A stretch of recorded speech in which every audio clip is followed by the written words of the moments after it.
rencontrer cette personne qui est vraiment incroyable. Qu'est-ce que vous en pensez?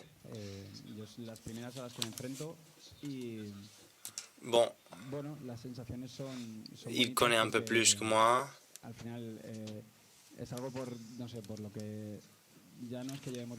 C'est un peu...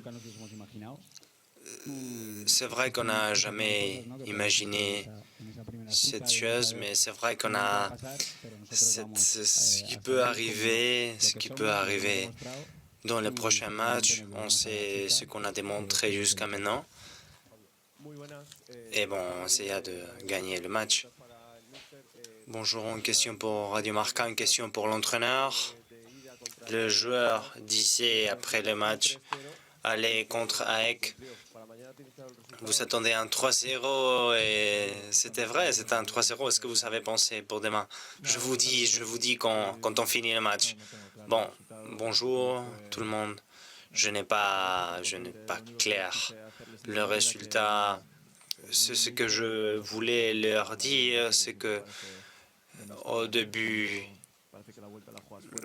qu'il faut bien jouer et il faut en profiter du match aller chez nous. Si on peut attaquer d'abord et on peut marquer des buts et on peut gagner, c'est mieux et il faudra attaquer. Je pense que ce qui s'est passé, c'est ce que je pensais. Il fallait marquer, il fallait en profiter de nos opportunités et je pense que demain on doit travailler de la même façon. Même si on sait que Strasbourg vont venir avec l'enthousiasme et l'ambition de gagner. Toutes les équipes qu'on est arrivées ici en demi-finale, c'est un chemin assez long, ce qu'on a travaillé, on a déjà une expérience. Bonjour Inigo et Sergio, à cette heure-ci, l'entraîneur et l'attaquant. Une des meilleures équipes d'Europe sont nerveux. Avez-vous des doutes? Bon, je ne sais pas si vous me connaissez. Franchement, je n'ai pas eu des nerfs ou je suis un peu inquiet, non. Le plus important, c'est de travailler. C'est surtout l'envie de voir le public, les supporters, et que ça va être officiel de jouer la première demi-finale pour Rayo Vallecano en compétition européenne. Et bon, pour moi, je ne suis pas inquiet. C'est vrai que c'est une scène qu'on a réussi depuis des années et demie. On ne peut pas avoir des doutes maintenant. Peut-être il faut avoir un peu de respect, on va dire, non? Un peu de... Mais en tout cas, je pense que c'est positif. On n'est pas inquiet parce que peut-être on n'est pas prêt ou on n'a pas bien préparé, mais cette demi-finale, je pense qu'elle est positive pour nous. On est dans cette phase et surtout, il y a peut-être un peu de précipitation pour que cela arrive au plus tôt possible. Là où on se sent plus à l'aise, c'est à Vallecas, en train de jouer au foot. Une question pour El Chiringuito. Je ne sais pas si vous avez eu l'opportunité de parler aux gens de Vallecas et tout ça. Qu'est-ce que vous en pensez du village? Non, franchement, non, on n'a pas eu l'opportunité. La réalité, c'est que on était en train de jouer un match déjà. On sait ce qui va arriver. On sait ce qui va se passer. Franchement, cette saison est vraiment incroyable. Tous les supporters sont derrière nous. Cela fait quelques années qu'ils sont derrière nous aussi. Et demain, évidemment, ça va être une fête, une grande fête de ce travail qu'on a fait depuis des mois et des années. Et ça va être une fête pour tout le monde. Oui, en fait, je pense la même chose.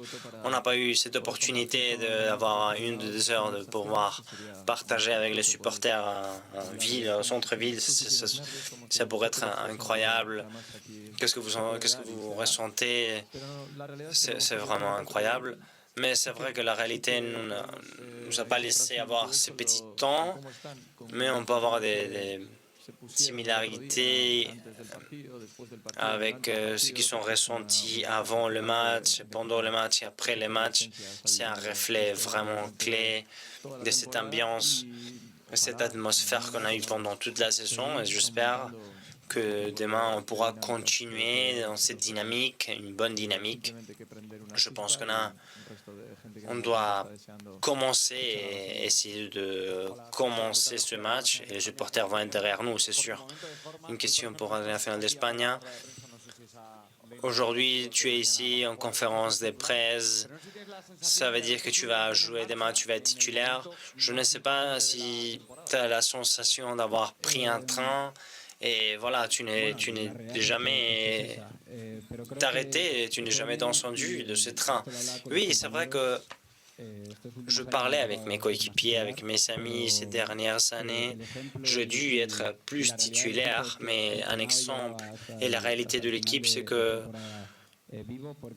l'équipe arrivait en fin de saison parce que tous les joueurs font partie de l'équipe, même les remplaçants, ils sont vraiment importants. Ce n'est pas facile d'être un remplaçant. Il faut continuer à travailler, il faut continuer à s'entraîner, avoir une bonne attitude. Et j'ai vu cette attitude de mes coéquipiers. C'est moi maintenant que je vois ce qu'ils font. Et voilà, comme j'ai dû me préparer pendant des années quand j'étais un remplaçant, je pense que maintenant j'ai aidé ces derniers matchs, par exemple l'équipe. Je suis vraiment content, heureux et j'essaierai de continuer à aider l'équipe en tant que titulaire, en remplaçant ce qui nous reste de saison est la plus importante, la partie la plus importante. Et donc il faudrait aider l'équipe dans tous les sens. C'est vraiment important pour Rayo. Bonsoir, une question pour Diarras, une question pour l'entraîneur Iñigo. Comment pouvez-vous attaquer Strasbourg? Est-ce que vous pouvez nous parler de l'équipe de Strasbourg? Et bon, par rapport aux blessés, aux joueurs blessés, Luis Felipe, il ne pourra pas jouer ni demain ni cette saison. Après, on a Randy et Alvaro. Ce sont des processus un peu plus longs. Peut-être ils vont nous aider bientôt, pas demain. Le reste, même Gusto a eu de bonnes sensations. On verra l'entraînement d'aujourd'hui pour voir comment ils se sentent. Et après, le reste, ils sont disponibles, à l'aise. Et avec ce dernier entraînement, est important. Oui, on peut étudier Strasbourg, etc. Mais c'est surtout une libération pour changer un peu cette dynamique. Dans ce sens, on va jouer contre une équipe très jeune. On va dire, une sélection de jeunes talents internationaux avec un football très offensif. Ils peuvent vous dépasser n'importe où. Son entraîneur et son ancien entraîneur ont développé une attitude vraiment offensive. Ils vont nous obliger à bien défendre. Et aussi, il faudrait aussi attaquer. Je pense que ça va être un match très intéressant avec deux équipes qui veulent avoir le ballon. J'espère qu'on va gagner. Bonjour, une question pour l'entraîneur. À la conférence de presse avant le match contre la AEK, cette sensation, ces sentiments sont difficiles à gérer. Comment allez-vous gérer les sentiments? Bon, je ne sais pas si c'est le match le plus important ou la meilleure équipe, des rankings et tout ça. Ça dépend de chaque personne. Pour moi, ça peut être un match très important pour Rayo, mais Nacho va me dire que quand on était à la deuxième division B, était le match le plus important. C'est clair que c'est un match vraiment important demain, Mais moi, ce que je dis tout le temps, ce que je dis dans mes discours, mes paroles aux joueurs, c'est le football, il y a une exigence envers les supporters et les clubs, il n'y a pas de doute dans ce sens. Et après, on doit développer notre mentalité, notre aspect mental. Ce que vous allez faire demain, et si vous gagnez demain même, on va jouer contre Strasbourg à France. Donc, voilà, ça c'est le 99% d'importance, je le pense vraiment. Julien Tomavi, je suis journaliste aux dernières nouvelles d'Alsace. Est-ce que vous pouvez nous parler un petit peu de la philosophie du Rayo Vallecano? C'est un club qu'on ne connaît vraiment pas bien en France. Nous expliquer en quoi il peut être différent du Real ou de l'Atlético, par exemple. On a vu en arrivant ici beaucoup de tags contre le fascisme, contre le racisme. Voilà, nous parler un peu de cette philosophie-là. Et aussi, est-ce que la Coupe d'Europe, c'est l'Atlético, un peu de sortir de l'ombre des deux grands clubs de Madrid et de se faire connaître aussi un petit peu à l'international? Bueno, es muy fácil la respuesta.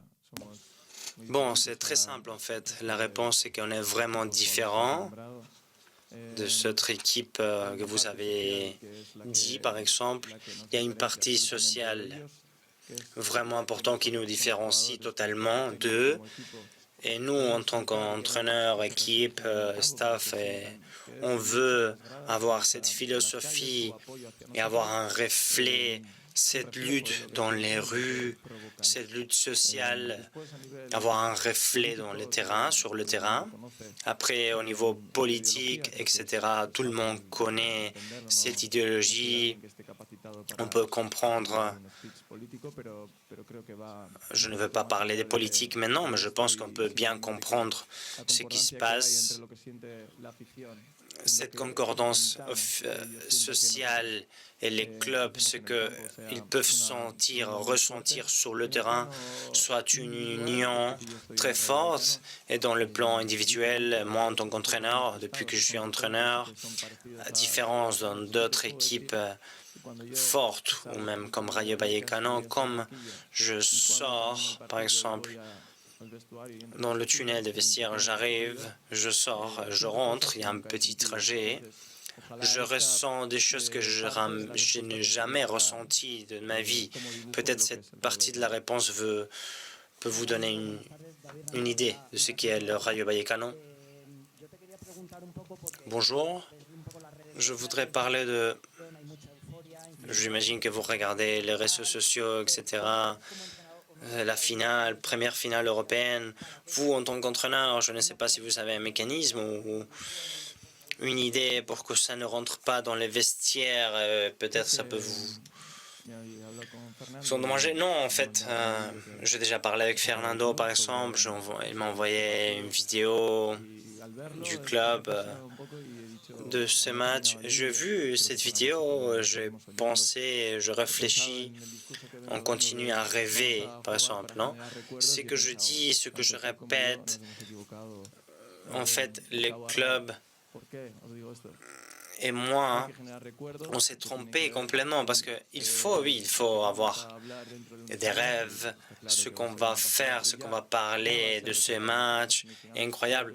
Mais déjà, ça va être déjà, on va voir cette demi-finale dans la mémoire de supporters de Rayo Vallecano. Ce qu'on dit de continuer à rêver, c'est ce que va se passer au futur. On parle du futur, du passé, des mémoires et des souvenirs. Je pense que demain, le plus important, ce qu'on ne parle pas, c'est de, voilà, avoir ce feeling, être et vivre, sentir, être là, être sur le terrain, aller au passé, aller au futur.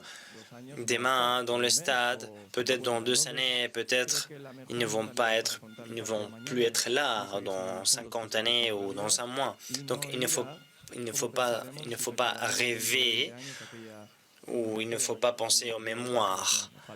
de cette éliminatoire. Demain, il faut être là, il faut penser au présent.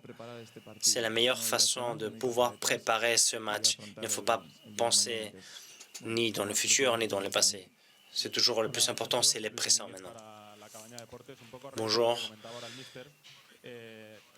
Ce que vous avez dit, c'est une saison très longue, mais vraiment les derniers matchs sont vraiment très vite, très courts, très intenses. Je ne sais pas si dans les vestiaires avez-vous eu le temps de réfléchir, d'avoir le temps de en profiter un peu de cette dernière saison et ce que vous faites dernièrement. Bon, je parlais avec peu de coéquipiers sur ça. J'ai appris quand je jouais les Jeux olympiques, c'est quand tout est fini et vous gagnez quelque chose, après vous ressentez beaucoup moins de ce que vous avez pensé et tous les espoirs et tout ce que vous avez pensé. Donc, il ne faut pas idéaliser plus que ça. Ça pourrait être un voyage incroyable en Europe.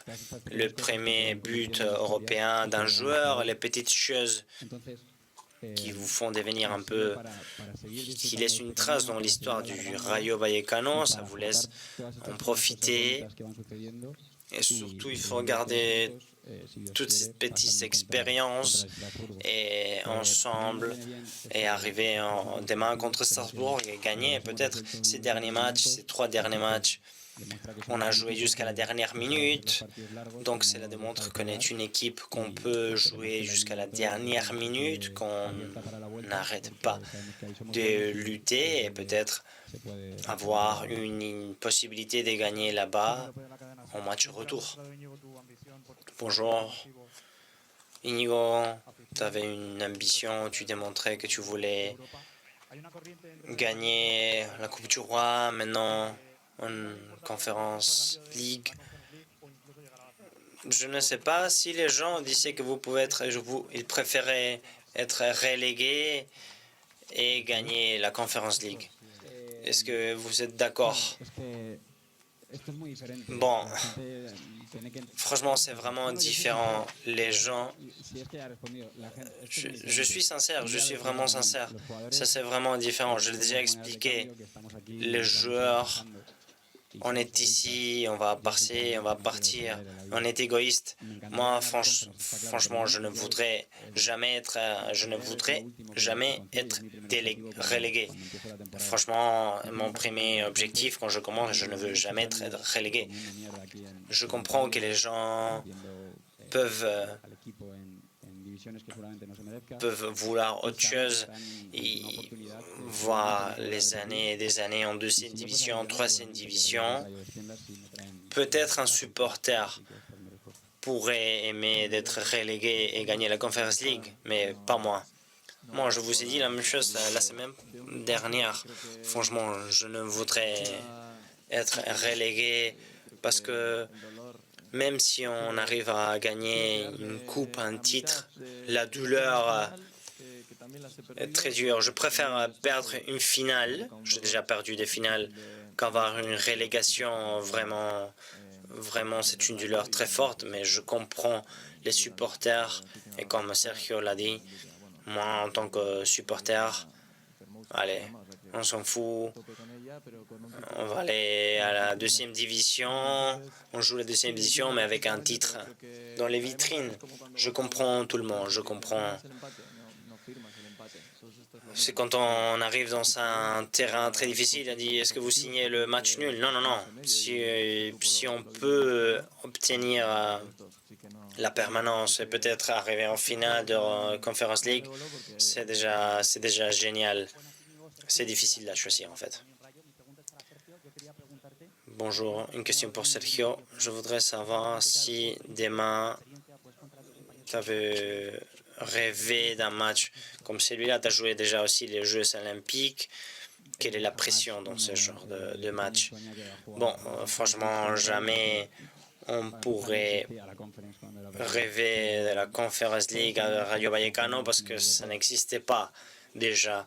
Mais c'est vrai qu'on a un rêve d'arriver en finale d'une compétition européenne, mais je n'ai jamais pensé qu'on pourrait le faire avec ce groupe. Mais après, on parle de la pression, ça doit devenir l'illusion, l'ambition, l'envie de travailler, de gagner, de marquer. Sébastien Ruffet, la radio RMC. Quand on vous écoute, alors vous connaissez un petit peu, vous avez suivi la situation de Strasbourg, éliminé en demi-finale de la Coupe de France. Ils sont que 8e en championnat. Aujourd'hui, cette Conference League, on va dire que c'est l'objectif principal de ce club.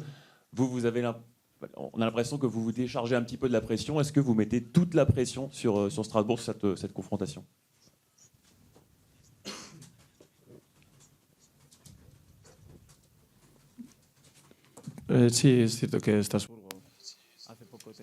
Oui, c'est vrai que Strasbourg avait l'objectif de la Coupe et plus maintenant. Et c'est vrai que maintenant, peut-être, ils ont plus de pression, plus d'ambition, plus de force de jouer cet éliminatoire.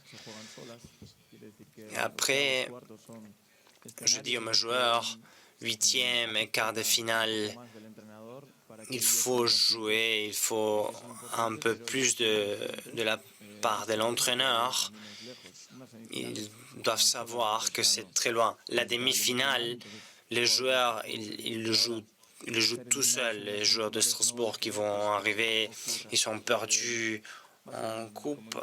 Ils ne veulent plus perdre en éliminatoire. Donc ça va être un impact vraiment fort entre deux équipes très fortes et très dures. Strasbourg est une équipe très jeune avec beaucoup d'ambition dans une dynamique croissante. C'est vrai qu'on a une équipe un peu plus, on va dire, on a plus d'expérience peut-être, mais cette possibilité de voyager à une autre ville européenne, ça pourrait être incroyable pour nous, pour cette histoire. Bonjour. Désolé pour changer un peu la dynamique. Aujourd'hui, Isiko a été sanctionné avec 7 matchs. Avez-vous quelque chose à dire? Pensez-vous que c'est juste? Bon, ce qu'on a dit, c'était tout d'abord quand on est amoureux. Moi, j'ai seulement eu un amour, c'était ma femme. Et par rapport à ici, franchement, quand on parle des mémoires, des souvenirs, l'histoire de Rayo, compétition européenne, si on parle de ça, je ne pense pas il ne faut pas parler de ça, vraiment. Je ne sais pas si les supporters, vous avez vu qu'ils vont préparer quelque chose demain pour vous. Je ne sais pas si vous arrivez en bus ou vous venez comme tous les jours en voiture, à pied. Bon, j'aime bien la question parce que tu connais la réponse déjà. Mais vous savez pourquoi on ne fait pas les choses de notre façon. Nous, on va recevoir en fait les supporters. Ils vont venir nous voir, ils vont nous montrer comment travailler demain, comment ils vont chanter avec les maillots, les charpes, les fumigènes. Ça va être vraiment incroyable pour nous et nous on va essayer d'imiter cette attitude. Merci beaucoup.